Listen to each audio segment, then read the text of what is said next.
Ladies and gentlemen, welcome back to the IWN YouTube channel. I'm your host, IWN. We're back here live for your WWE Smackdown AEW Rampage August 13th, 2022 review. Thank you guys for joining the live chat. Come on in. The review's just now getting started. Make sure you invite your friends to join the live chat. It's going to be a normal, good, solid review. Like always. So before we get on with it, if you guys are new to the channel, hit that subscribe button. Turn on that bell for all notifications so you don't miss a single AEW Dark Elevation, Dark, and Friday Night Smackdown watch along that goes live each and every single week on the channel. And I gotta ask, did you guys enjoy the royal music that I played in the background before the stream started? I hope you did. If you did, hit the thumbs up on the stream. Subscribe to the channel if you're new. We are closer to 400 subscribers. So we are close to 400 subscribers. Subscribe if you're new. Turn on that bell for notifications. You can follow me on Facebook. You can also follow me on Instagram. The links to both of my accounts are in the description below. And again, thank you guys for joining the live chat for your WWE Smackdown AEW Rampage review. So without further ado, I'm not going to waste anyone's time. We're going to go ahead and get to it. So the WWE Women's Tag Team Championship Tournament kicked off Friday night's show as Shotzi and Xia Li battled Raquel. Smiling Raquel Gonzalez and Aliyah for the right to advance in the competition for the vacant titles. The heels dominated coming out of the break, with Lee cutting Aliyah off from her partner. A hot tag to Rodriguez sparked a comeback, but Shotzi shut her down with a sliced bread, number 2, for a near fall. A spear from Aliyah to Shotzi and the Tajana bomb. I call it the Tahana bomb. I don't know about you guys. Some people call it the Jatana bomb. Some people call it the Honda bomb. So we got the Tahana bomb from Rodriguez to Lee. Scored the babyfaces the hard-fought victory. So the match was fine enough for what it was, but beyond the quality of the contest was the fact that the women's division was highlighted in the opening segment with neither Ronda Rousey or the android Charlotte Flair to be found. 4 NXT experts did battle in a high-stakes match with Rodriguez, again benefiting from the spotlight with another quality victory. Excuse me. She and Aliyah may seem like a makeshift tandem, but given the brackets as we know them, do not be surprised to see the baby faces tandem make it all the way to the finals and potentially win the titles. Now, I could see either Io Shirai, I could see either the team of Io Shirai and Dakota Kai winning the vacant women's tag team titles, or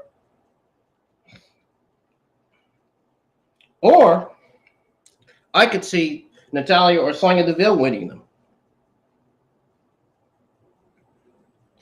My vote is going to go on Io Skye and Dakota Kai for this one. I think Io Shirai and Dakota Kai deserve the women's tag team titles. I really do. And just because it would look really, really great on both of them. I don't even know why we even need the WWE women's tag team titles to begin with, but whatever, you know.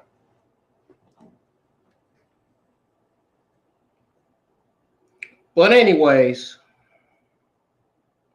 Shotzi and Lee looked solid here in defeat and should benefit from increased screen time and in-ring opportunities under the new Raymond. Now, Rodriguez and Shotzi set their differences aside and took out Sonya Deville and Natalya at ringside before brawling, entering the ring. So again, Rodriguez and Shotzi set their differences aside and took out Sonya Deville and Natalya at ringside before brawling, entering the break. The near fall off of Shotzi's sliced bread 2 was a strong spot. Backstage, Karrion Kross cut an amazing, brilliant promo and teased that he was within striking distance of Drew McIntyre at all times. McIntyre entered the arena ahead of the commercial break and sent his sword, Angela, and all was right with the world.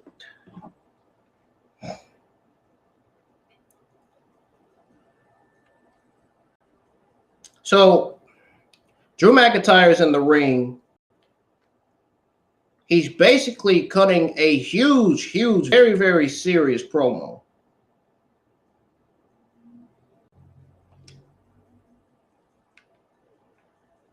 He cuts a promo. He hits the ring with the promo. And I'm trying to think. I'm trying to remember. What did he say? Oh, I got it now. Drew McIntyre hit the ring for a promo in which he threatened to put Karrion Kross in the graveyard and reminded Roman Reigns that as much as the Tribal Chief struggled to beat Brock Lesnar, he did so at WrestleMania 36 with his bare hands. Now, Scarlett interrupted the proceedings, and the distraction she caused allowed the Usos to hit the ring and jump the #1 contender from behind. The Unified Tag Champs issued words of warning to Scarlett, who returned them in an anonymous fashion. Woo! Sounds very, very, very, very threatening there. Are the Usos trying to threat Scarlett? Karrion Kross's wife? Maybe. Maybe, man.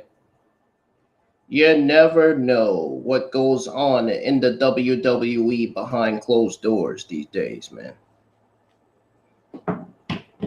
Triple H and his creative team have done an effective job early on in creating this three-way feud for the world title. McIntyre is no nonsense and picking fights with two heels. Reigns is staying out of Dodge.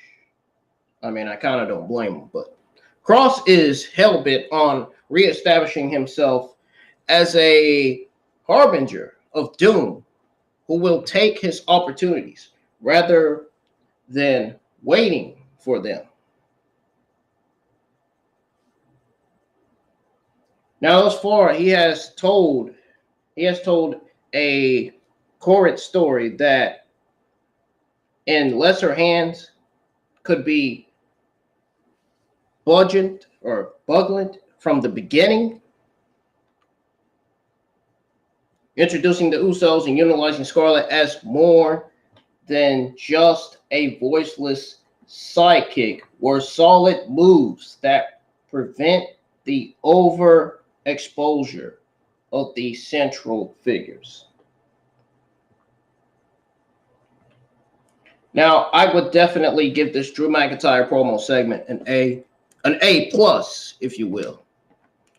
That was a brilliant, outstanding promo from Drew McIntyre. I mean, he literally went out there and just said, I'm going to whoop Karrion Kross's ass, you know, and I'm going to beat Roman Reigns and take and become the new either WWE or the new undisputed Universal WWE Champion.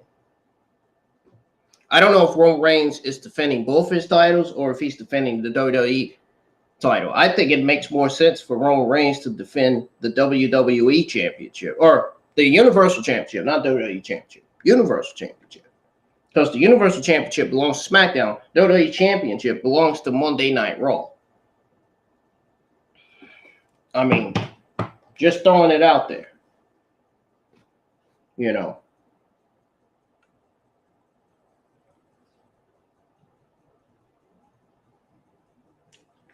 I can see the WWE Championship being dropped to either Cody Rhodes or Seth freaking Rollins. Or maybe Kevin Owens. Maybe Kevin Owens, man. I don't know. Would you guys like to see Kevin Owens as WWE Champion? I mean, I don't mind Kevin Owens being WWE Champion. At least at that point, he would be a fighting champion. So, I will send you back to that dungeon you crawled out of. McIntyre threatened Kross. Gather around. Look at the shocked faces. Roman's not at work, McIntyre exclaimed. Tell your boy Karrion Kross if that he steps up to the tribal chief, the bloodline will put his ass down. Jey Uso warned Scarlett. That was basically top moments right there, man. I mean, it doesn't get any better than that. But I get this Drew McIntyre promo an A. It was really good.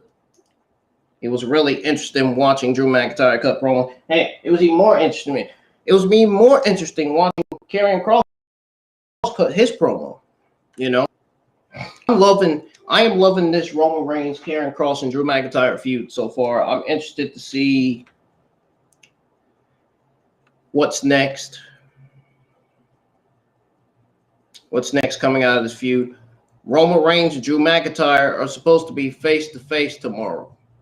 Or not tomorrow, but next Friday, which is this Friday coming up. We might see Karrion Kross come out. I don't know. I don't know if Karrion Kross is going to be on this Friday's episode of SmackDown or not. This Friday coming up, guys. I'm not sure, man. I'm really not. All I know is I love this feud, and Triple H made one of the greatest decisions in all of professional wrestling, bringing Karrion Kross and Scarlett. How can you not bring Karrion Kross and Scarlett back? One of the best power couples in WWE. Never mind them being the next power couple. They already are, in my eyes, they already are a power couple.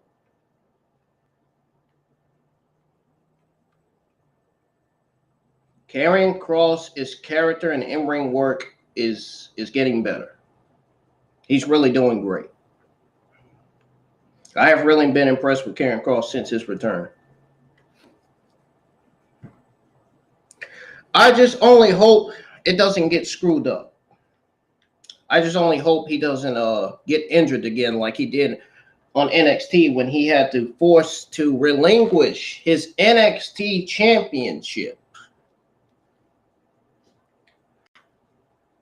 I just hope he's 100% healthy and he's, ready to go, ready to wrestle. I want to see what Karrion Kross can do, man. We know he uses Saito suplex in the ring. We know he does that. That's like his signature, I believe. And the TikTok submission is like his finisher. So, pretty much. As you guys know, Hit Row returned to Friday Night Smackdown last night. Let me know in the live chat what you guys think of Hit Row's return to Friday Night Smackdown. I would love to see your comments.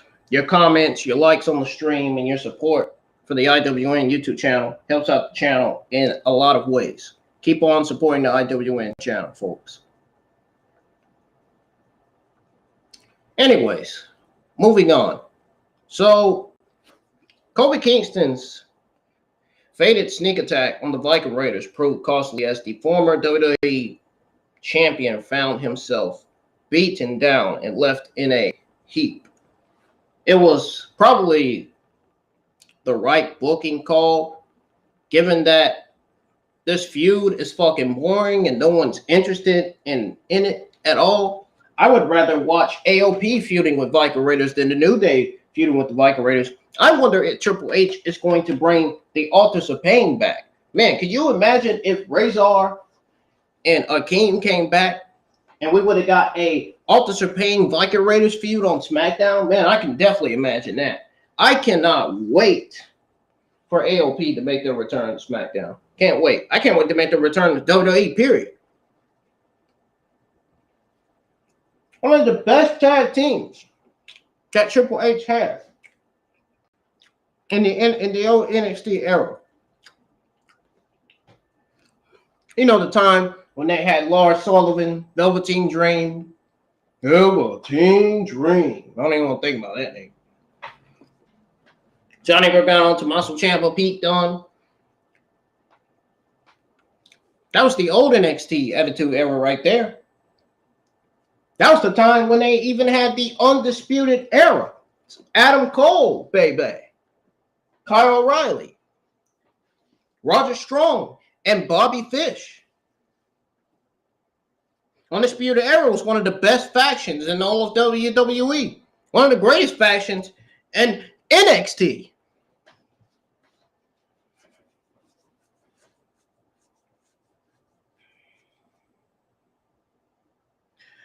I don't think Adam Cole, Kyle O'Reilly, or Bobby Fish are planning on coming back to WWE after Vince and Bruce ruined WWE, ruined the men and women's rosters over on Monday Night Raw and SmackDown, ruined the rosters on NXT as well. They're not coming back. Vince and Bruce's creative was shitty. We all know that. Vince was chairman before Triple H. We all know that. And before you know it, eventually Triple H is going to be chairman. I'll be glad when he does. He deserves to be chairman, man. Look at the great job that he is doing as head of creative and talent relations. If you don't think that Triple H deserves to be CEO, deserves to be chairman of WWE, you got to be the biggest fucking buffoon and the biggest idiot in the IWC community on Twitter. As JD likes to say, get off social media. Yeah, you got people, you people on here, man, people that with mental health, get off social media, man. It's not good. Social media is not fun. It's boring. It's annoying. And it's aggravating when you have to get on social media and people are constantly blowing your fucking phones up. Yeah, folks, get off social media. It's not good. It's not a good site. It's not good to be on there. People talk too much shit on there. Get off of there. Get off. If you ever get negative messages from negative WWE AEW geeks in the community, get them out. Even if they're in your group chat, get them out. Even if you have a YouTube channel, even if they're in the live chat making negative comments, get them out. Get them the fuck out. Get them out. Seriously. I'm not even kidding. Get them out.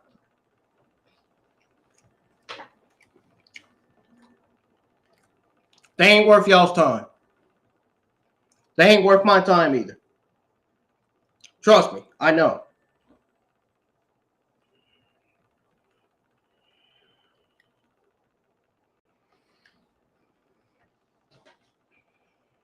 I don't think this was the right booking call.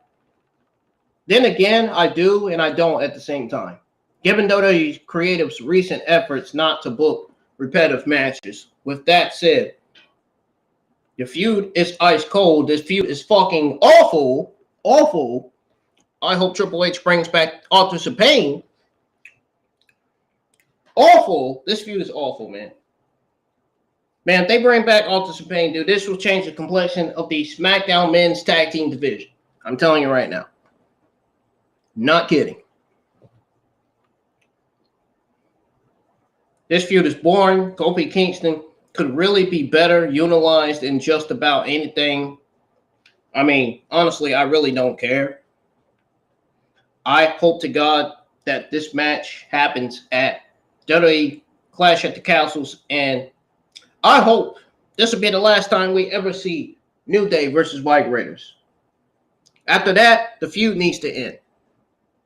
The feud needs to get off television after that. Nobody cares about this New Day Viking Raiders television feud bullshit. Nobody cares.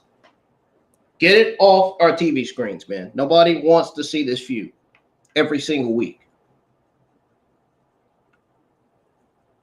It was bad the last time around, and now it's gotten even worse. You know what I do when I see New Day and Viking Raiders on my TV screen? I pick up the remote and I change my channel. I change the fucking channel and I say channel changing. Channel changing when I see the vicious Viking Raiders and the New Day. Legitimately, man, I'm not even kidding. Speaking of tag teams, Hit Row returned to WWE Friday night in the latest of Triple H's make rights. Whatever. Top Dollar and Ashanti, the Adonis, accompanied by B-Fab. Oh, let me remind you that Hit Row is not good without Isaiah Swerve Scott. Just thought I'd throw that out there. Anyways, Top Dollar, Adonis, and B-Fab received a big pop as they hit the ring for an enhancement match against local competitors. The energy was up throughout the sprint of a squash match. And guys, you can comment in the live chat if you want to while I'm reviewing Smackdown and Rampage. Don't be shy. The review is going great so far. I think I'm doing great. If you guys think I'm doing great, let me know in the live chat. Please, I would appreciate it. But anyways, the energy was up throughout the sprint of a squash match, and the charisma. You know how to, you know what they call Christian over on AEW, right? Captain Charisma. Well, I mean, that ain't got nothing to do with what I'm reading, but charisma was in abundance as the three NXT experts addressed the crowd after the match. B-Fab labeled the three of them 3 OG, no doubt, in reference to the fact that AEW Swerve Strickland is no longer with the company. Go figure. Well, look at that. Concerning the lack of depth in the tag team division, Hit Row is a welcome addition and has the potential to turn into a highly popular act for the company, given its athleticism, charisma, and energy they bring to every performance. Top Dollar is absolutely terrible at what he does in the ring. Ashanti, different story. Ashanti is improving. He's getting better. But Top Dollar, he needs to get even more better. Somebody needs to train Top Dollar, man. Seriously. He needs some training really bad. Desperately needs some training. I don't even know why they got B-Fab scheduled to wrestle for next week's episode of SmackDown. I don't think she needs to be a wrestler. She doesn't even look like a professional wrestler. I could see her being a fucking mic piece. for both Top Dollar and Ashanti Adonis, the way I see it, the way I'm looking at it, she needs to be a mic piece. She needs to be on the mic. She needs to be on the mic speaking for Top Dollar and Ashanti Adonis. If she's not on the mic speaking for Top Dollar and Ashanti Adonis, I'm sorry. I'm sorry. I'm here to tell you that Hit Row's not going to fucking... Hit Row is not going to be a good fashion. Hit Row's not going to be a good fashion if they don't have B-Fab on the mic, cutting promos, speaking on the mic for them. I mean, Hit Row already looks worse without Isaiah Swerve Scott. But as JD stated on the podcast on the Smackdown review last night, he did say that Carmelo Hayes would be a good fit for Hit Row. And you know what? I absolutely agree with the man. I absolutely agree with the guy. I think Carmelo Hayes would absolutely be a good, suitable fit for Hit Row. I could see that guy leading Hit Row, man. Could you imagine? Can you imagine Carmelo Hayes and Trick Williams leading Hit Row? Oh my goodness, man! I could see that happening. I really could. I really could. Hit Row would be a dominant faction with Carmelo Hayes as the leader of that faction. That's all I got to say about that. So anyways, Hit Row defeated Trevor Irwin and Brandon Scott. Those were local enhancement talent. Yeah. Kingston sneak attacked the Viking Raiders and still managed to get beat down. Backstage, Drew McIntyre jumped the Usos while Sami Zayn ran off. B-Fab returning alongside Ashanti and Top Dollar was a great redemption story for a performer who was unsentimentally cut before she could ever really make her presence felt on the main roster last fall.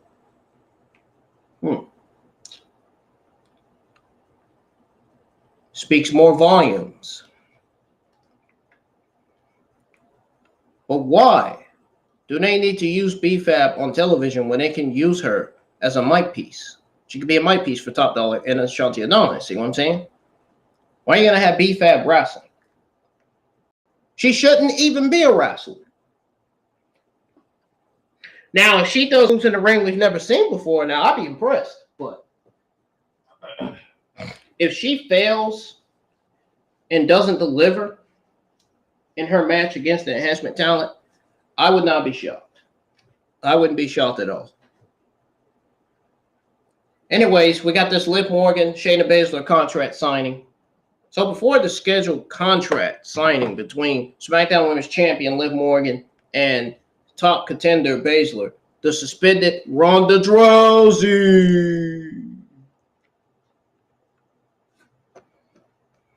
Yeah. Ronda Rousey.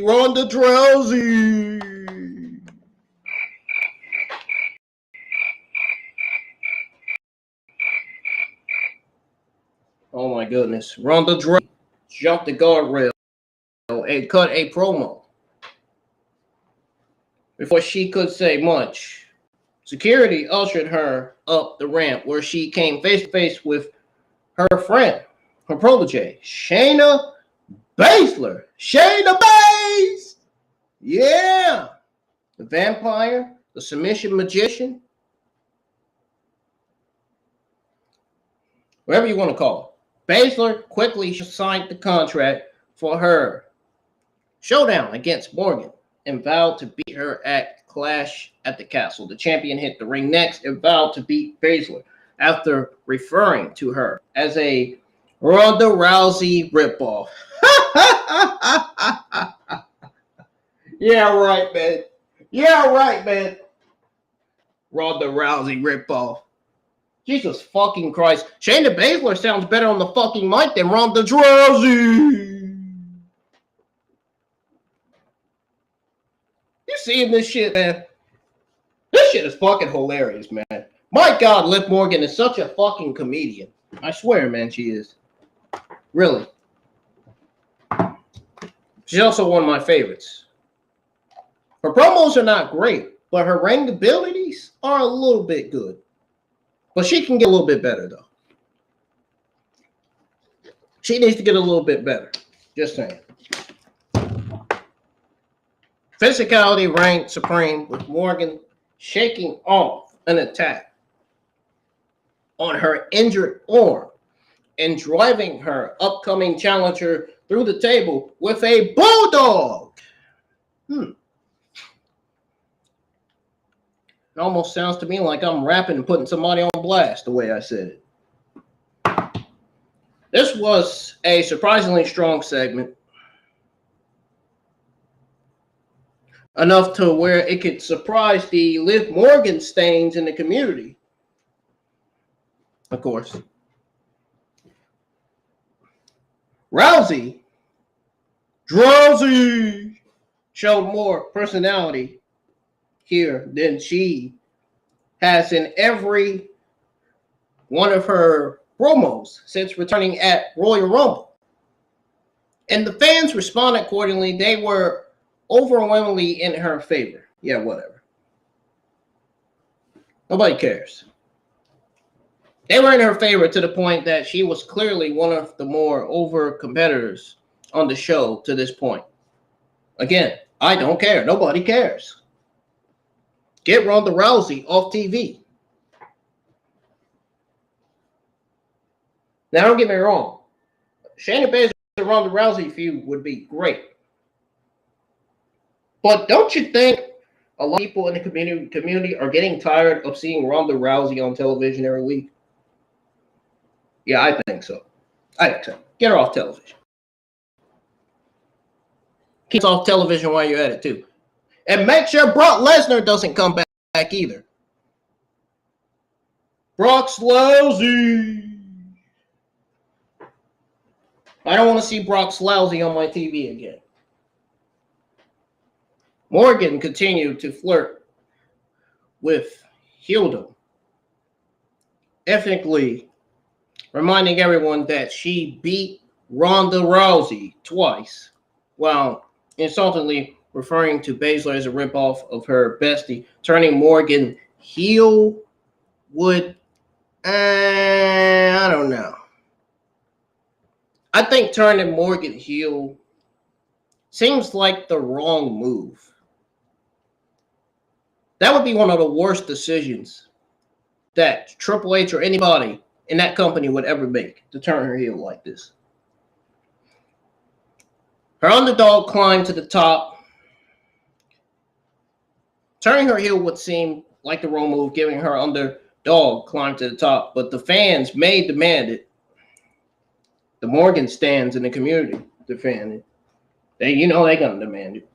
Especially if Rousey remains as over as she has been to this point. Now, of interest is the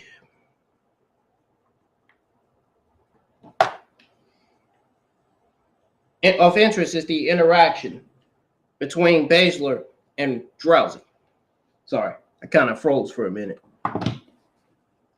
Might the baddest woman on the planet help the Queen of Spades rediscover her edge in championship ways?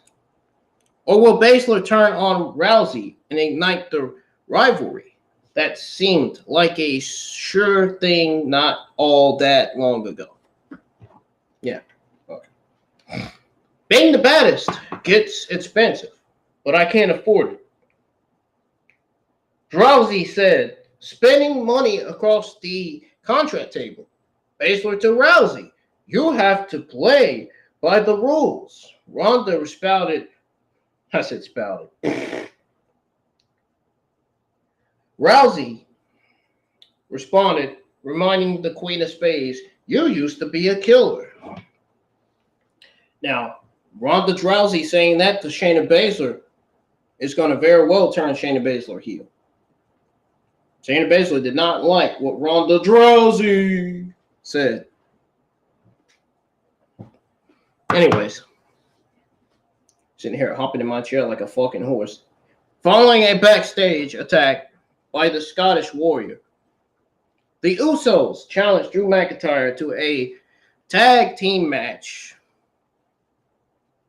The number one contenders to the undisputed WWE Universal Champion wasted little time rushing the ring, but quickly found himself on the end of a numbers disadvantage. Madcap Boss!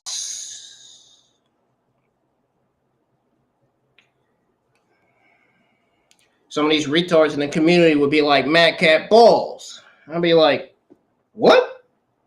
What? That doesn't even make sense, man. Madcap Balls. Fuck is wrong with you, man? God, I don't know reasons why you need to get off social media. You don't even know what you're saying. You know, shit like that. Madcap Moss hits the ring, evening up the sides, but found himself on the receiving end of the tag champs onslaught coming out of the break. McIntyre exploded into the match off a hot tag from his former rival and unloaded on Jimmy and Jay. Oh, really? I have crippling depression. Yeah, I have crippling depression watching this match. Watching this match that nobody did ask for. The Usos benefit from a late distraction from an interfering Sami Zayn. But McIntyre kicked out of the top rope, splash, and delivered the Claymore to Jimmy for the win. We all knew that was coming. I mean, clearly I was live with the SmackDown watch along last night. I knew McIntyre, right off the bat, I knew McIntyre and Madcap Moss were going to win this 2-on-2 tag match.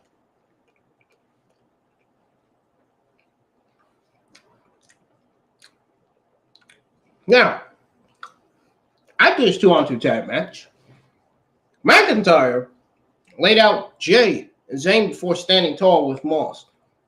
This was a high-energy tag match that allowed McIntyre to shine ahead of Clash at the Castle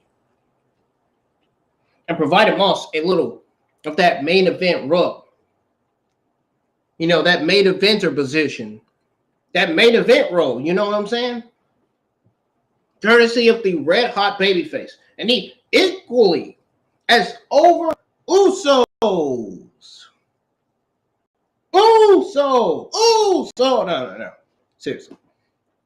Seriously, man. On some serious shit, though, there will be some who denounce the idea of McIntyre and a random partner beating the tag team champions, and they would be right. Oh, really? Who you got in the tag team division that's going to beat the Usos? Huh? Nobody. As of right now, nobody. The Usos are a historically great team, and dropping a match to McIntyre and Moss is a curious choice for sure. An odd choice, in my honest opinion. Unless it is designed specifically to plant seeds of a breakup of the bloodline, or the inevitable beatdown of Zayn by Jimmy and Jay. I hope to God the bloodline does not break up. Right now, I can just see Zayn getting beat down by Jimmy and Jay. That's the way I see it. I do not want the bloodline to separate. I love this faction. One of my favorite factions on SmackDown. I don't know.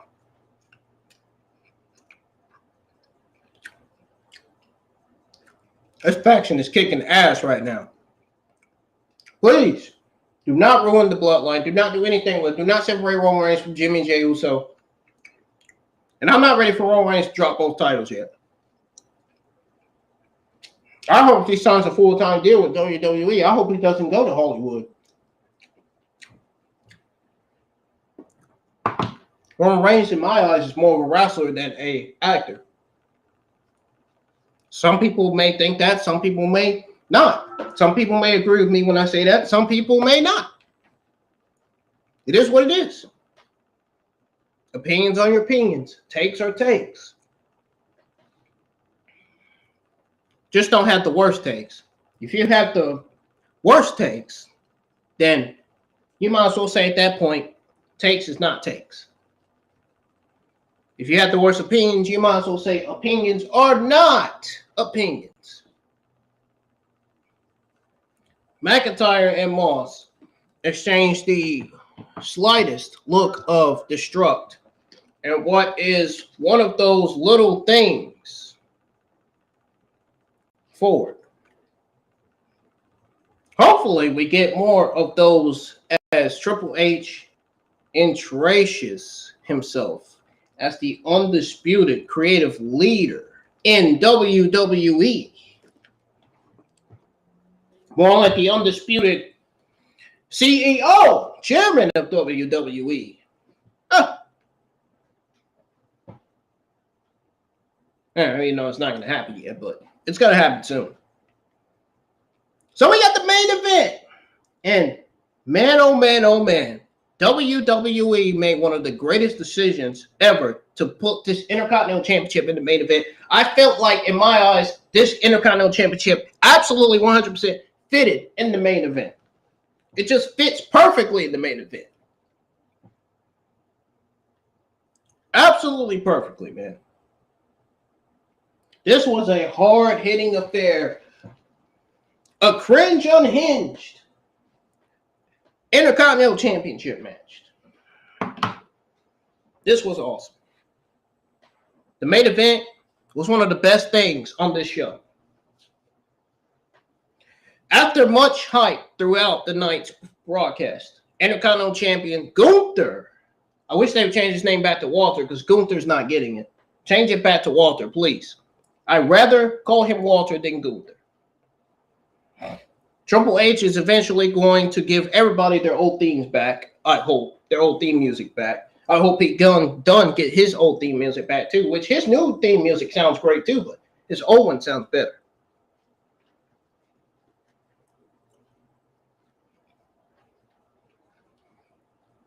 So, the Intercontinental Champion Gunther defended against Shinsuke Nakamura in the main event of SmackDown. They motivated Nakamura and targeted the arm of his opponent, looking to take away his trademark powerbomb finisher while, also setting up an armbar submission. Gunther answered with his vicious, fearless power, overwhelming the challenger at times. Nakamura rocked the ring general with a knee to the face and appeared to have win in hand, but the tough champion kicked out. Now, the artist bulked in the face of Ludwig Kaiser at ringside is set up for the Kinshasa. Ooh, I said it right this time. Gotta give myself a round of applause, man. Yay! I actually got it right! Woo-hoo-hoo! So, guys, we did it. We did it, man. We did it. 1 million subscribers. We did it, bro. We did it, man. So, guys, we did it. We reached 250,000 subscribers. We did it, man. I mean, I wouldn't say 250,000 subscribers, but we did it. I actually got the name right. Only for Gunther to turn him inside out with a clothesline for 2.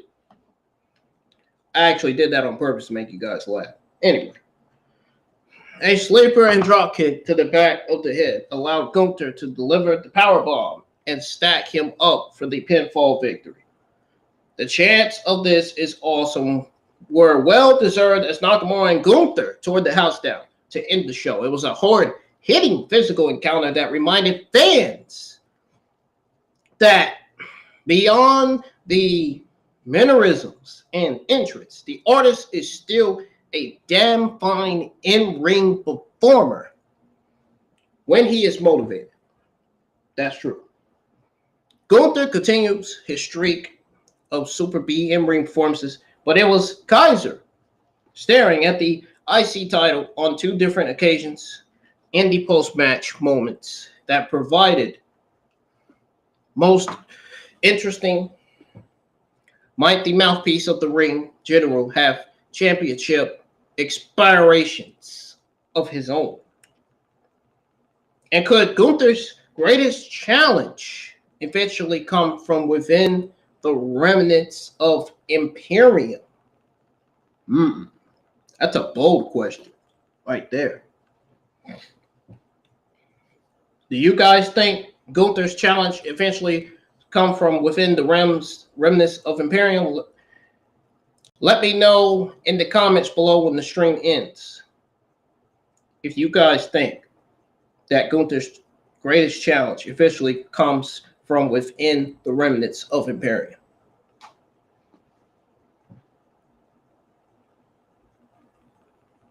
Now, that C thing, Nakamura stared down Gunther as the show went off the air. Suggests their issues are far from over. Oh my. So I'm guessing the Nakamura and Gunther feud will continue. But Gunther's next feud is rumored to be with Sheamus, from what I've heard from the wrestling sources in the community. We'll see if that's true or not. We don't know. Now, prior to the main event, Nikita Lyons and Zoe Stark cut a pre-taped promo ahead of their SmackDown debut next week in the Women's Tag Team Championship Tournament. Little things like this help familiarize the audience with talent and prevent dead silence when they finally take it to the square circle. Backstage, Happy Garbage. That's what I call it. Happy Garbage attacked Ricochet during an interview with Kayla Braxton. The clothesline by Gunther that rocked Nakamura was rough and set up a great near fall. The clothesline by Gunther that rocked Nakamura was rough. Nakamura stared down Gunther. We already said that. We already discussed that. To insinuate a rematch may be on the horizon. You never know, man. You never freaking know. And you know what? I believe that could absolutely be true. I do not mind seeing a rematch between Gunther and Shinsuke Nakamura. It's so good that it made the crowd probably want to watch this week's episode of SmackDown again because of that main event that stole the show. Just saying. Well, guys,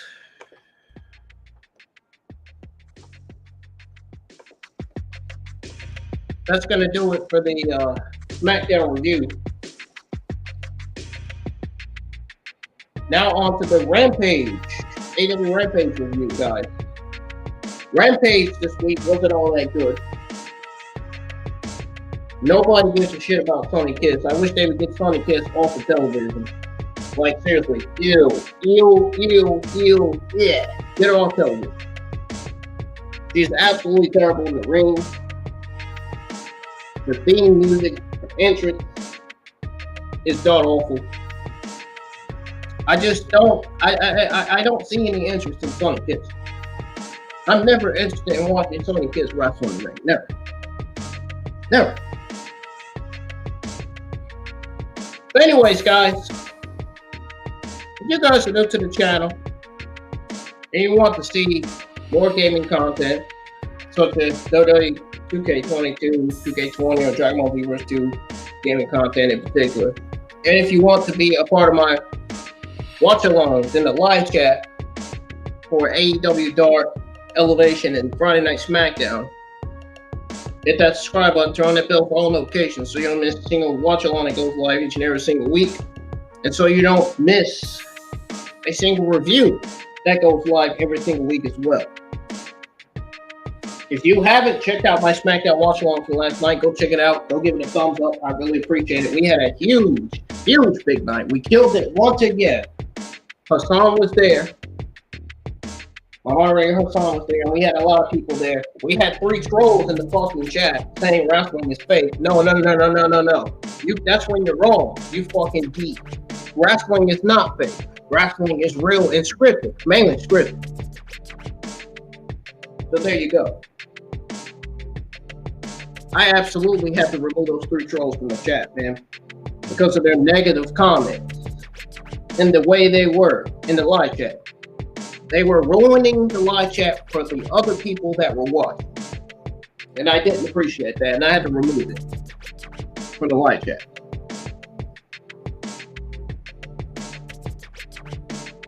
Not to mention, this troll created not 1 account, not 2 accounts, 3 accounts. The same guy using 3 different accounts.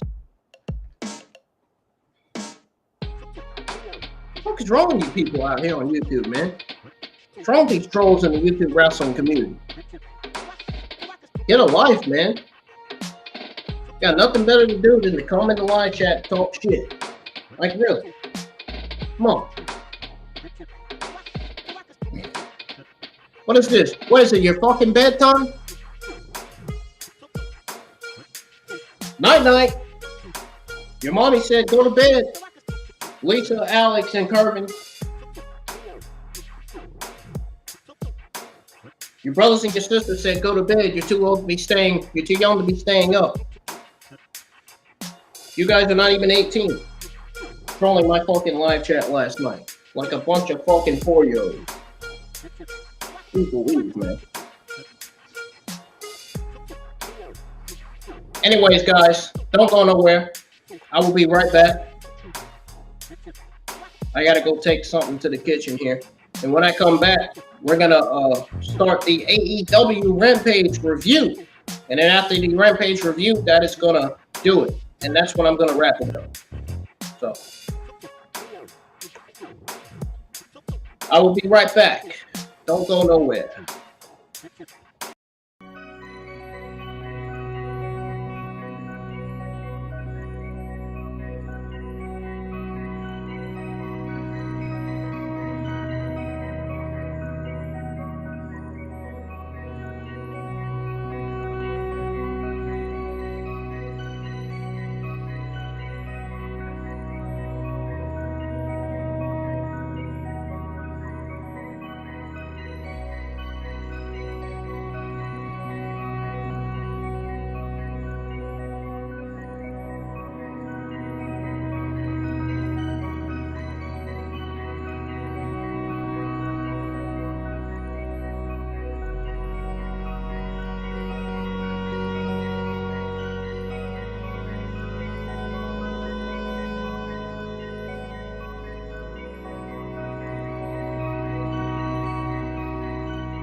Ladies and gentlemen, I am back.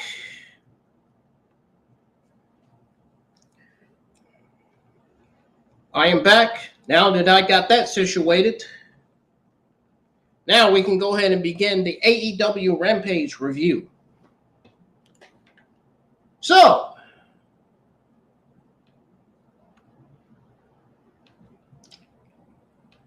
Rampage kicked off with Bryan Danielson cutting a promo. Usually, Rampage opens up with a match ready to go. But this week's episode of Rampage saw Daniel Bryan coming out, cutting a promo, addressing the crowd. He said he would never willingly stop wrestling. Daniel Garcia came out and threatened to end his career for him. Daniel Garcia was one of the best young talents he has seen in years before Chris Jericho got in his ear. This segment was absolutely outstanding and hyped up their eventual rematch perfectly. Not to mention, this was one of the best things on this week's episode of Rampage. You don't often see good things on Rampage, which makes me want to say Dynamite delivers way better than Rampage. Not going to tell you why.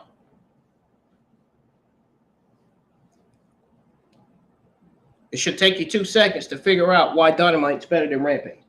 I'm not going to tell you. Got to figure it out yourselves. It was short and sweet, but allowed both men to say everything they needed to say. I honestly would get this an A+. This was really, really good. This was a great promo work from Daniel Bryan to kick off AEW Rampage. The first match of the night was a mixed tag match with Guevara and Melo taking on Morton and Blue. This was for the AAA mixed tag titles, which was the first time they were ever defended in AEW. Melo and Guevara played the annoying newlyweds to perfection. It helped get the crowd to cheer for Blue and Martin even more than it would have based off their own popularity. Well, let's be honest. The crowd, of course, the crowd are going to cheer for Dante Martin and Skye Blue. They're baby faces. But you know, the crowd also boos heels like Tay Conti and her husband, Sammy Guevara. That's basically what you hear in the crowd when you see Tay Conti and Sammy Guevara. I don't know if it's just me being funny or just trying to be entertaining. Anyway. Melo and Guevara played the annoying newlyweds to perfection. It helped get the crowd cheer for Blue and Martin even more than it would based off their own popularity. The match ended up being good, but not that great. Not quite. There were some timing issues between Melo and Blue that led to a few moves looking awkward. Absolutely nauseating awkward. They don't have a lot of experience working together, but Martin and Guevara turned up the heat whenever they got in the ring. Now, Melo was able to get the win for her team with a TKO to Blue. Oh, wow. I thought it was going to say TKO. Anyways, even with a slight lack of chemistry in some arenas, I'm sure y'all know that old school song. That guy would he be like TKO, boom, boom, boom, boom, boom. You know, that's the type of music that black people listen to. Old school, you know. My mom and my grandmother listen to old school music. Yeah.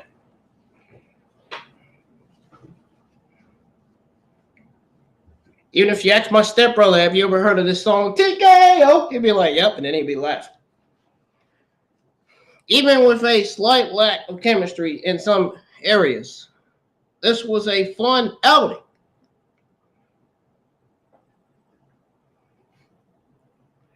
I definitely give this a fucking D.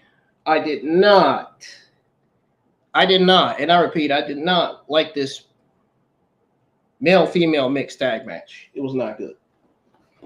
It was not good. I'd say Dante Martin versus Sammy Guevara is better than Dante Martin and Skye Blue versus Tay Melo and Sammy Guevara. I'd take that match over this one. Any day of the week, I'd take Dante Martin versus Sammy Guevara over this one right here, man. Legitimately. I would even take Adam Cole, baby, and Britt Baker. And Britt Baker versus, or actually, I'll even take JD Hayter and Britt Baker versus Thunder Rosa and Toni Storm over this match. Hell, I would even take Jade Cargill. I'd even take Jade Cargill versus Red Velvet over this match. Even Jade Cargill versus Thunder Rosa. I would even take Chris Statlander versus Layla Hirsch over this match. Seriously. This was not good. The mixed tag titles do have a nice design, they do look much better than the AAA tag titles. FTR has been carrying around for a little while. Skye Blue moves around the ring well, but her strikes need some work. It needs a little bit of work. Her strikes are like 7 out of 10. It's too obvious she is holding back. She needs to figure out how to make them look realistic without hurting her opponents, and she'll be fine. She'll be fine. Skye Blue, you'll be fine, legitimately. The camera misses Guevara, shoving Melo out of the way. So Martin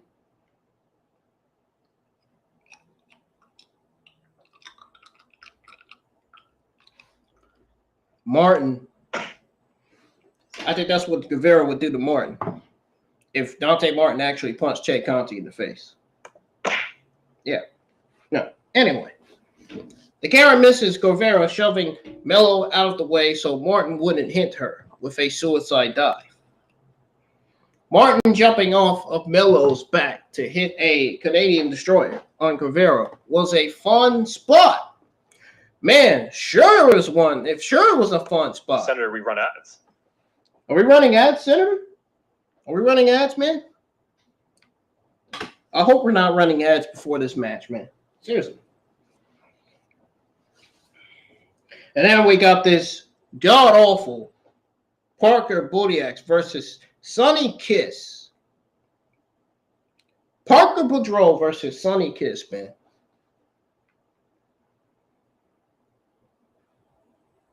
Like I said, get Sonny Kiss off of television. She is fucking terrible. She is fucking terrible. Terrible, terrible, terrible. Fucking goddamn terrible in the ring. This is how terrible she is in the ring. You don't need talents like that on TV. Please, I hope to God, Tony Khan releases Sonny Kiss from her contract. Seriously. Get her off of television. Her in-ring skills are not what they used to be. They are not good anymore. I feel bad for Sonny Kiss, man. I bet the crowd in the arena laughs at her every time she does the same ass fucking moves in the ring every single week. In fact, Sonny Kiss did even worse than last week.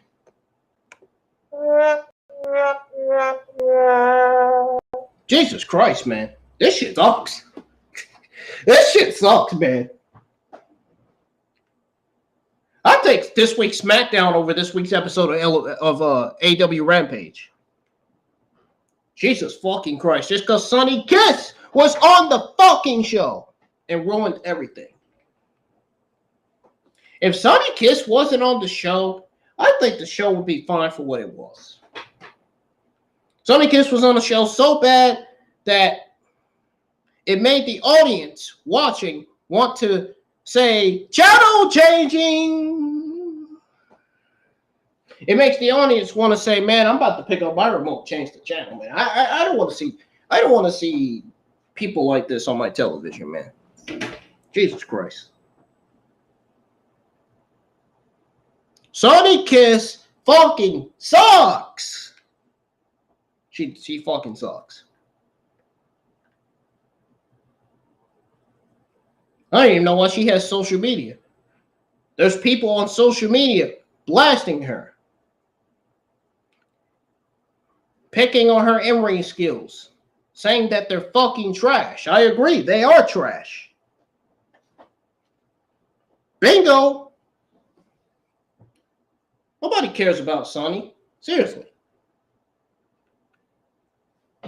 A heel turn is not doing her any good. She might as well go back and become a dancer again. They might as well release her from the company so she can go be a dancer and go do other things in sports other than be a professional wrestler. The next match featured one of AEW's newest acquaintances, or should I say equations, taking on someone who has been there since the start when Boudreaux took on Kiss. Yeah. God, Sonny Kiss is fucking so garbage. This match was over in less than a minute. I'm fucking glad it was over in less than a minute. Sonny Kiss is fucking terrible, man. I don't know how many times I have to say this. Seriously. Why did Daivari recruit somebody like that? If I was Daivari, I would have recruited somebody like Kyle O'Reilly or Cole Carter. I would have recruited the Private Party. You know, I would have recruited Tony Nese and Josh Woods. Josh Woods and Tony Nese would be a great addition to Ari Daivari's faction than Sonny Kiss. Given that Ari Daivari and Tony Nese were a tag team in the WWE. It makes sense for Tony Nese to be a part of the Trustbusters. It makes sense for Josh Woods, even though we don't know who Josh Woods is. Josh Woods is paired up with Tony Nese, even though it makes sense for both of them, or one of them, to be the new member of the Trustbusters. Sonny Kiss does not fit in this group, nor does she fit on the roster. Get her the fuck out. Get her out. Get her off TV, please. Anyways, the match was over in less than a minute and saw the powerhouse formerly known as Harlan in NXT score an easy win. I get this one a fucking F. Sonny Kiss barely did anything in the ring. Meanwhile, Boudreaux just did his signature and his finisher for the 1, 2, 3. That's it. That was it, man. You fucking serious? At this point, if we keep getting matches like this on Elevation, they might as well cancel Elevation. They might as well start producing shows on Dynamite, Elevation, and Dark, and stop producing Rampage at this point. Rampage is getting more and more worse as I see it, man. I swear it is. What's the point of even running Rampage? They might as well fucking cancel Rampage and get it off of TV programming. Seriously. Come on, AEW. You got to book better matches than this. I don't know why anybody would invest their time in watching Sonny Kiss versus Parker Boudreaux. Seriously. Give Parker Boudreaux serious competition. Book Parker Boudreaux in matches against talent that'll give him a run for his money. I'll be booking him in matches against awful, worthless talents like Sonny Kiss. Come on, man. Fuck is this shit? Well, it makes sense to push Boudreaux. It does make sense to push Boudreaux. It didn't make sense to book him in a match against Sonny Kiss. I would rather watch Parker Boudreaux versus Sean Dean. I would rather watch Parker Boudreaux versus Tony Nese. I would rather watch Parker Boudreaux versus Tony Nese, Sean Dean versus Frank Kazarian. That'd be a great match. Parker Boudreaux versus Frank Kazarian. Parker Boudreaux versus Daniel Bryan. Parker Boudreaux versus Cesaro. Parker Boudreaux versus Jon Moxley. Parker Boudreaux versus Kenny Omega. Parker Boudreaux versus Hangman Page. Parker Boudreaux versus Luchasaurus. Parker Boudreaux versus Christian. Parker Boudreaux versus Sting. Parker Boudreaux versus all the members of the House of Black except Julia Hart. Parker Boudreaux. Parker Boudreaux versus Luther of the Chaos Project. That would have been a great match.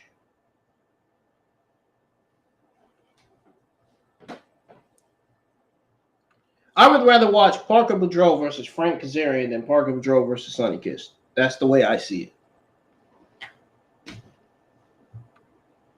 I don't even got nothing else to say about this match other than awful, awful, awful. Awful television. This fucking mess has to get off television. Sonny has to go. Sonny got a jobber entrance. I don't care. Which is unfortunate. Fortunate. Good. Nobody gives a shit about Sonny Kiss. Because a lot of people were excited to see Kiss perform this week. Ariya Daivari looks like he is having fun as a manager. As he should. Look at how WWE treated Ariya Daivari. They treated Ariya Daivari like complete fucking shit. Ariya Daivari has a right to be happy where he is.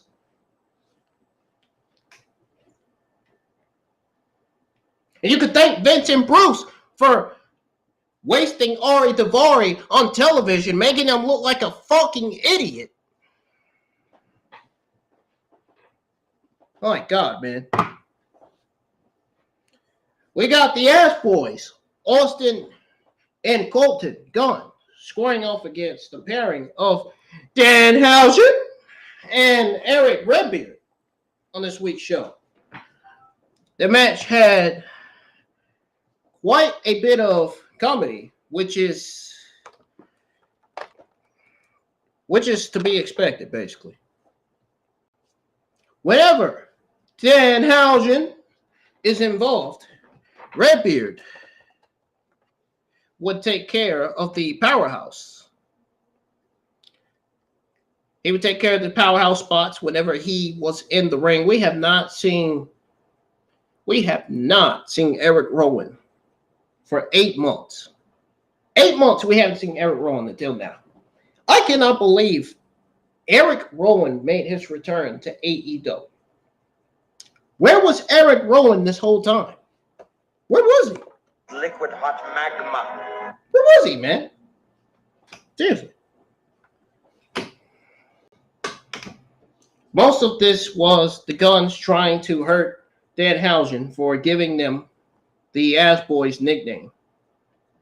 Danhausen was on defense most of the time, but Redbeard would take over whenever he tagged in. Billy Gunn. Billy Gunn. Another guy that's being wasted on TV. He could be booked in matches against talents like Brian Cage. We haven't seen Billy Gunn versus Brian Cage before. That'd be a great match. Billy Gunn versus Luchasaurus. You know, put Billy Gunn in matches against big guys, man. Big guys like, I don't know, Keith Lee. I don't know. Powerhouse Hobbs. I don't know. I don't fucking know. Maybe put him against Frankie Kazarian. I don't know. Jesus Christ. Billy Gunn really needs to stay retired, man. His days in wrestling are done. His days in wrestling are done. There's nothing else for Billy Gunn to do on AEW. He might as well just retire from pro wrestling. Seriously. That's if he has some matches left in the tank on his contract. Other than that, Billy Gunn needs to just be manager of his sons, Austin and Colton. Gunn. It's best for him to be a manager than be wrestling in the ring on Dynamite or Elevation, wherever he wrestles. All right.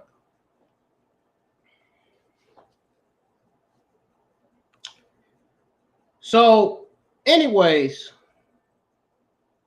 Billy Gunn pulled the top rope down to take out Redbeard so his sons could take out Danhausen to score the win.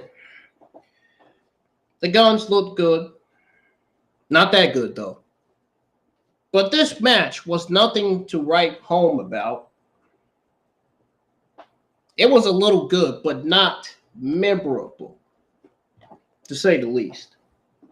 Now, AEW should sign Redbeard. He could be a fun addition to the roster. I could see him being booked in matches against Luchasaurus, big guys like Powerhouse Hobbs, Keith Lee. I could see him being booked in a match against 10. Vince 10. You know, number 10, the guy from the Dark Order. We could see him being booked against Evil Uno. That'd be a great match. Evil Uno versus Redbeard. Two monsters going at it, colliding, man. That'd be great. Redbeard versus Parker Boudreaux. That'd be a great match. Take my money. That would be a really, really brilliant match. All they got to do is have Redbeard babyface and have Boudreaux as a heel. There you go. There you go, man. All you got to do is give Redbeard a mouthpiece. He doesn't even have to be on the mic. Give him a mouthpiece. As a babyface, give him a mouthpiece, man. Jesus Christ. But he would definitely be a fun, great addition to the roster. The company could use a few more big guys like him. We don't need to be seeing matches like Redbeard versus Big Show. No thanks. I'll pass. And definitely not Redbeard versus Mark Henry. Hell no, I'll definitely pass. Mark Henry is way out of retirement. He needs to stay retired. Nobody wants to see Mark Henry make his in-ring return. Nobody cares. Keep him on commentary. That's where he needs to be. I mean, he really shouldn't be on commentary because he's not good at commentary, but he needs to be backstage coaching instead of being on commentary. Needs to be training the upcoming AEW male-female talents. That's what Mark Henry needs to be doing. Now, if he's doing that, I would not be shocked. But if he's not doing that, I would definitely be shocked.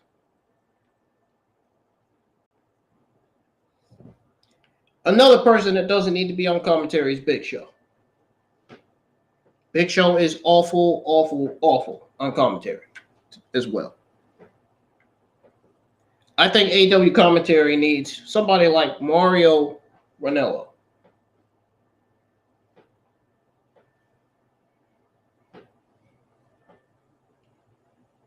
Mauro Ranallo. That's a guy you need on commentary right there.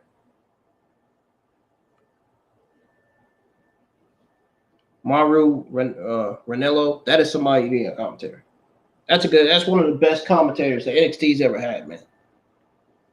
Mario Ranallo, man. Woo, man. I could imagine hearing him on commentary. I bet AEW wish they had Pat McAfee on commentary in AEW.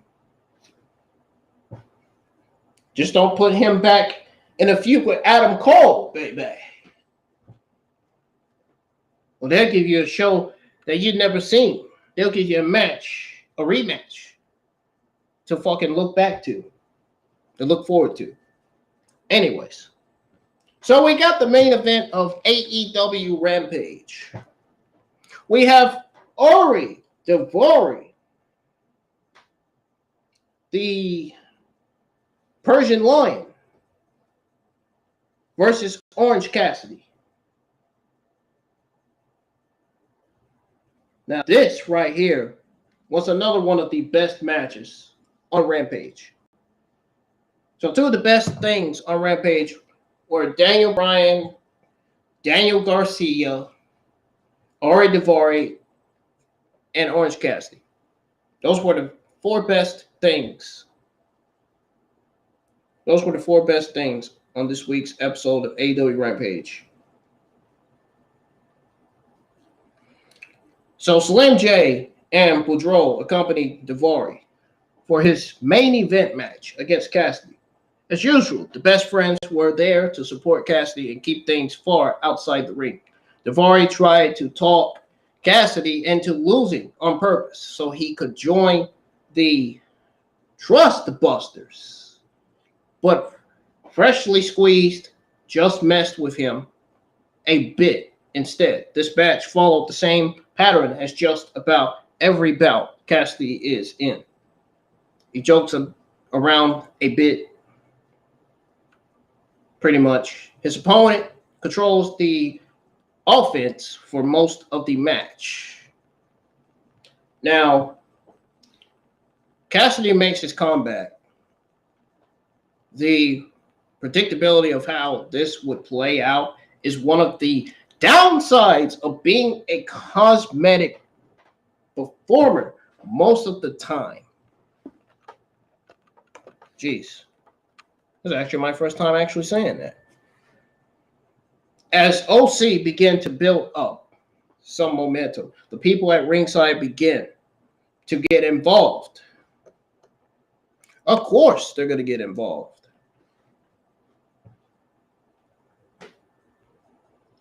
This was a fucking good, solid match. Boudreaux and Slim J were at ringside on the right, and I think Best Friends were at ringside on the left.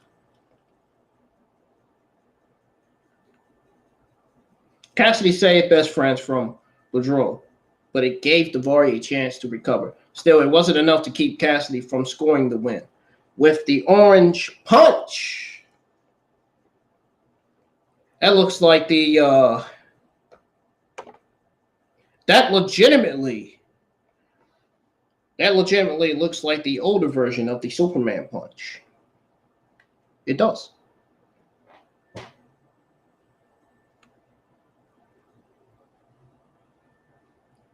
But once it wasn't enough to keep Cassidy from scoring the win with the orange punch, Sonny came out to stand next to Cassidy as he had a standoff with Boudreaux. But then Kiss turned around and kicked Orange Cassidy below the belt to officially join the Trust Busters. The show ended with Daivari celebrating with his group. Who gives a shit? Nobody cares. Everybody knows how awful Sonny Kiss is in the ring. We all know. But Cassidy's entrance music is just about as over with the crowd as he is. The way Slim J wears his visor hasn't been cool since the 80s. It might not have been cool back then. It's just bad. Very, very fucking bad and embarrassing. Whoever made Daivari's lights did a great job. The design on the side was very intricate. Cassidy's tornado DDT almost always looks great.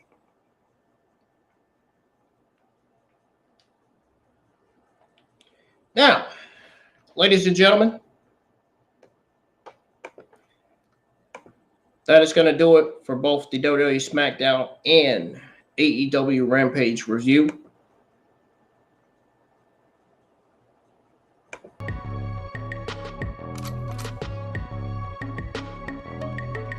If you guys enjoyed the review, if you guys enjoyed listening to the review, and if you had a good time in the live chat, even if you love the background on me, hit that thumbs up. Let's get at least 5 or 6 likes on the stream, if we can. I would really subscribe to the channel if you guys are new. We are so close to 400 subscribers, I could hardly believe it. I am very excited. And not too long ago, we just got a new subscriber. To the new subscriber that subscribed to my channel, I just want to say welcome. I hope you are enjoying the content that I'm producing and streaming here on the channel.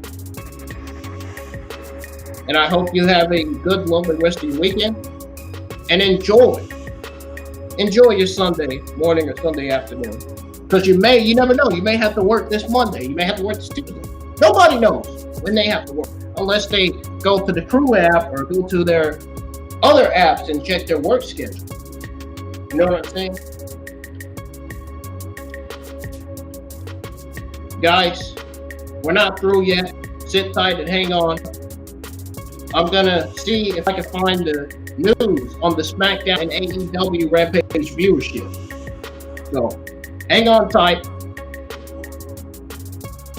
Some good tunes is playing. Sit back and listen to good tunes until I find the news on the Smackdown and AEW Rampage viewership numbers here. Or viewership ratings.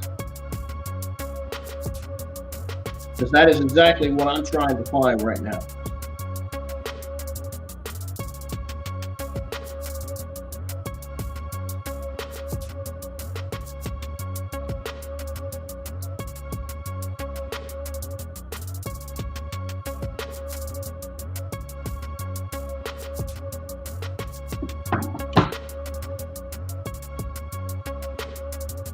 All right, guys, here we go.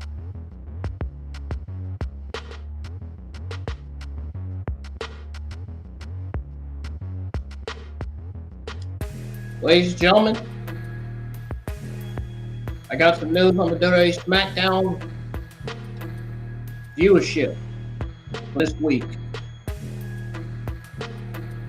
Here it is. It's just now pulling up on my TV screen. It just legitimately pulled up not too long ago. I'm not kidding. I don't even have to show you. All you have to do is believe me. So, it says here that the WWE had a lot of ground to cover last night on SmackDown. Roman Reigns wasn't there, the hero was. How many tuned in to watch what Triple H had in store for fans? I imagine more than 2.431 million.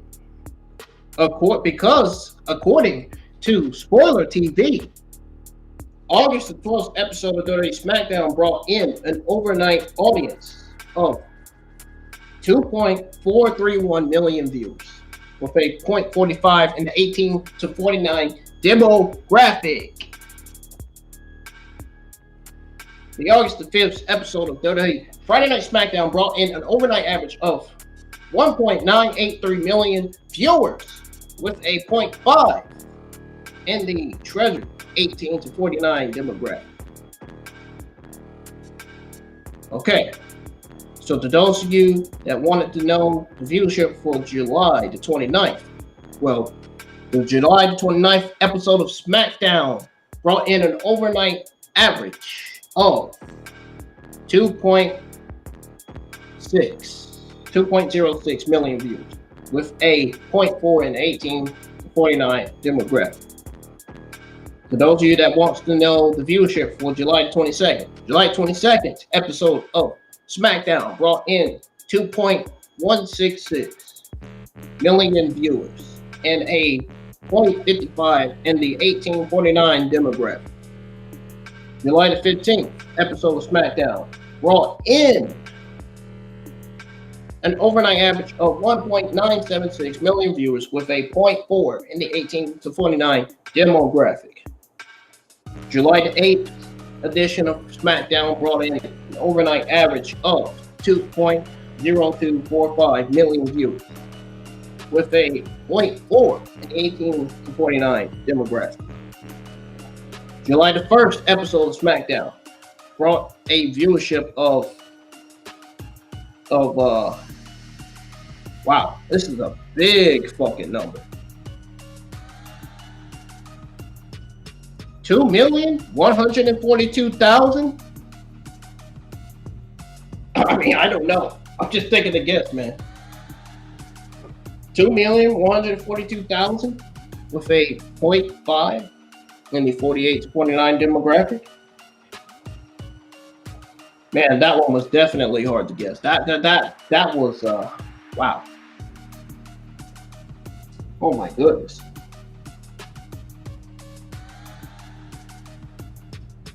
I guess I said it right. 2,142,000 with a 0.5 in the 18 to 49 demographic, it does have 3 zeros beside the slash and the 2, 4, and 1. So I just read it the way I wanted to read it.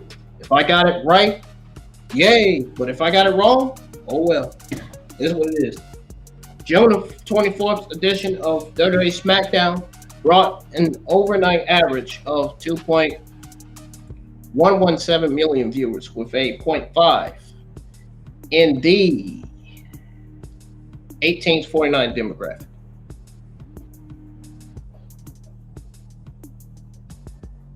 June the 17th episode of Smackdown brought in an overnight average of 2.274 viewers with a 0.55 in the 18 to 49 demographic. That's a lot, man. That's a whole lot. Also a whole lot to read too.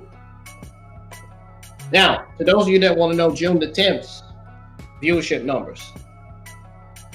The June 10th episode of Friday Night Smackdown brought in an overnight average of 1.8025 viewers and a 0.40 in the 18 to 49 demographic. June the 3rd episode of Smackdown brought in an overnight average of 1.8465 million viewers. Wow, that's a whole lot as well. With a 0.4 in the 18 to 49 demographic. We will have to see if they can pull the ratings up. Now, what is everybody's take on this story? What are your thoughts on the WWE Smackdown scoring almost 2.5 million viewers this week? Let me know in the live chat or in the comments below when the stream ends. Your thoughts on this. And folks, that is going to do it for now, man.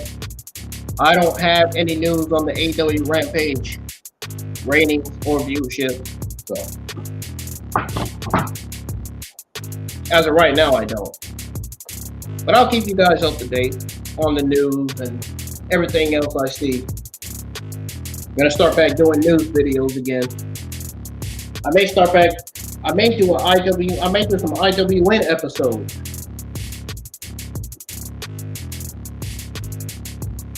I may do that. I don't know. If you guys think I should do some IWN episodes live on YouTube, let me know. If I should do similar to what JD did, when he does his off the script episodes, I want to be able to do IWN episodes where I want to be able to give news as well, Do it the right way and not do it the wrong way like these fucking imbecile geeks in the community. These YouTubers, some of these YouTubers, they like to give false news instead of giving the actual right news. You know what I mean?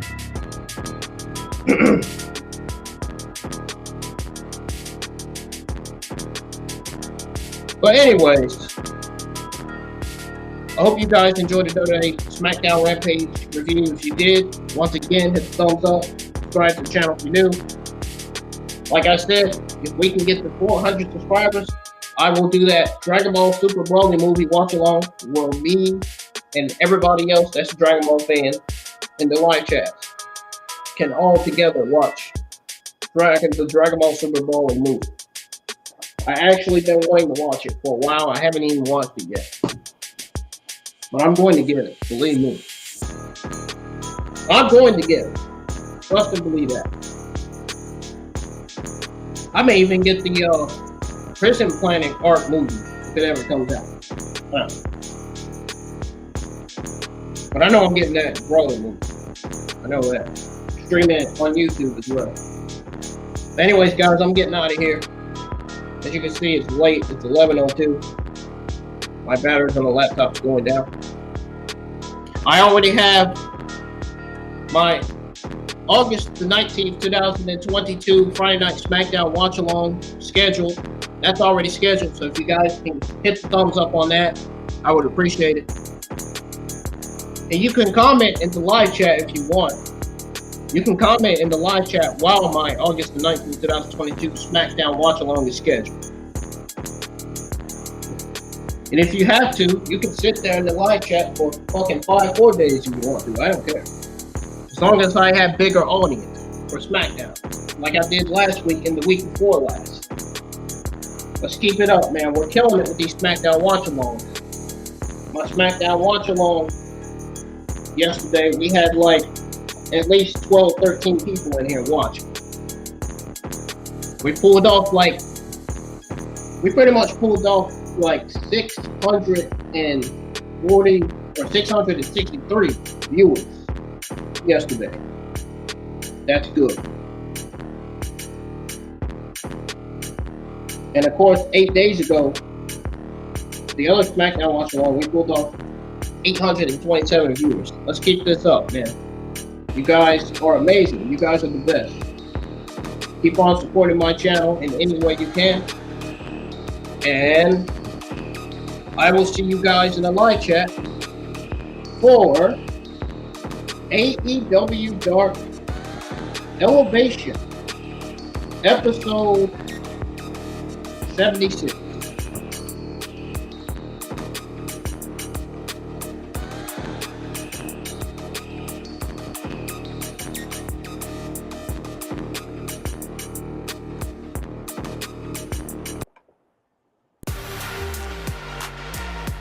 So again,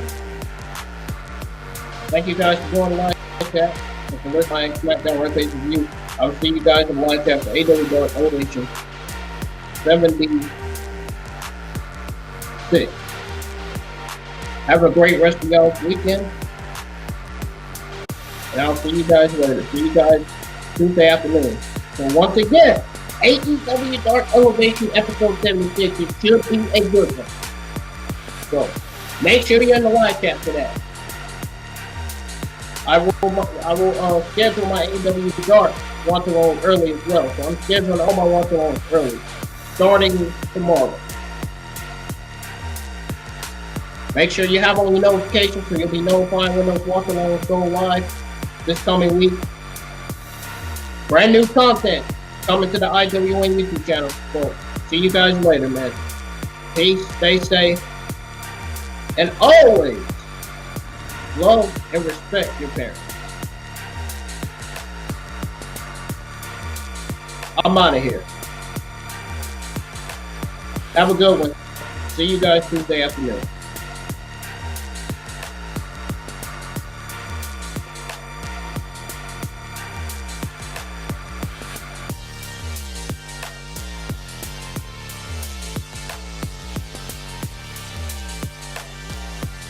See you guys Tuesday afternoon. Peace. Seriously, I'm getting out of here this time.